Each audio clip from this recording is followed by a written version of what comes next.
ഇന്ന് രാവിലെ 5 ജില്ലകളായിരുന്നു ഓറഞ്ച് അലർട്ടെങ്കിൽ ഇപ്പോൾ അതിൽ മാറ്റം വരുന്നു.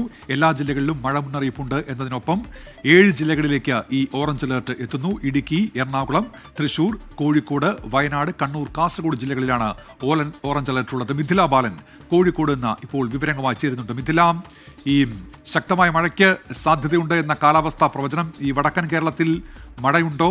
എന്താണ് വിവരങ്ങൾ മിഥില?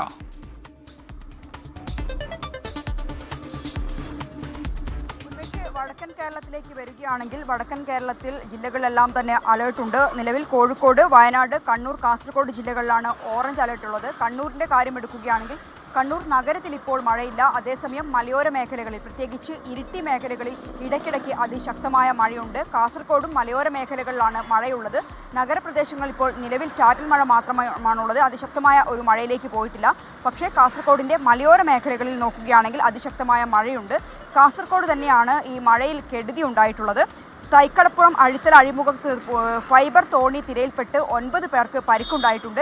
ഈ കടലിൽ അതിശക്തമായ ഒരു കടലാക്രമണം അല്ലെങ്കിൽ തിരമാല അതിശക്തമായിട്ടുണ്ടായിരുന്നു. ആ സമയത്ത് തിരയിൽപ്പെട്ടാണ് ഇത്തരത്തിൽ ഫൈബർ ബോട്ട് മുങ്ങിയത്, ഫൈബർ തോണി തിരയിൽപ്പെട്ടത്. അങ്ങനെ 9 പേർക്കാണ് പരിക്കേറ്റുണ്ടായിരുന്നത്. മറ്റൊന്ന് പറയുകയാണെങ്കിൽ കാസർഗോഡ് തന്നെയാണ്.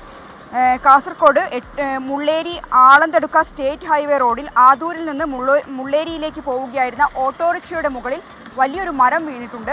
ഓട്ടോറിക്ഷ പൂർണ്ണമായും തകർന്നു. ഓട്ടോറിക്ഷ ഡ്രൈവർക്ക് പരിക്കേറ്റിട്ടുണ്ട്. ഈ സമയത്ത് നല്ല മഴയുണ്ടായിരുന്നു, കാറ്റുണ്ടായിരുന്നു. ഈ മഴയത്തും കാറ്റത്തുമാണ് ഇത്തരത്തിൽ മരം കടകപ്പുഴകി വീണിട്ടുള്ളത്. ഇനി കോഴിക്കോട്ടേക്ക് വരികയാണെങ്കിൽ ഞാൻ നേരത്തെ പറഞ്ഞതുപോലെ തന്നെ കോഴിക്കോടിൽ നഗരത്തിൽ ഇപ്പോൾ മഴയില്ല. ചെറിയ രീതിയിലുള്ള ചാറ്റൽ മഴ മാത്രമാണ്. അതേസമയം തന്നെ മലയോര മേഖലകളിൽ എടുത്തു പറയുകയാണെങ്കിൽ താമരശ്ശേരി മലയോര മേഖലകളിലെല്ലാം അതിശക്തമായ മഴ ഇപ്പോഴും ഉണ്ട് എന്ന് തന്നെയാണ് അവിടെ നിന്നും ലഭ്യമായിക്കൊണ്ടിരിക്കുന്ന വിവരം. കോഴിക്കോട് തന്നെ മാവൂർ ഭാഗത്താണ് മറ്റൊരു കെടുതി ഉണ്ടായത് എന്ന് പറയുന്നത്. മാവൂരിൽ ഇന്ന് രാവിലെ കനത്ത മഴയുണ്ടായിരുന്നു. വാട്ടർ അതോറിറ്റിയുടെ കൂളിമാട് പമ്പിംഗ് സ്റ്റേഷനു വേണ്ടി പുതുതായി നിർമ്മിക്കുന്ന പമ്പ് ഹൗസിനോട് ചേർന്ന് മതിൽ ഇടിഞ്ഞിട്ടുണ്ട്. ഇത്തരത്തിൽ നോക്കുകയാണെങ്കിൽ മഴയുണ്ട്, പക്ഷേ അതിശക്തമല്ല.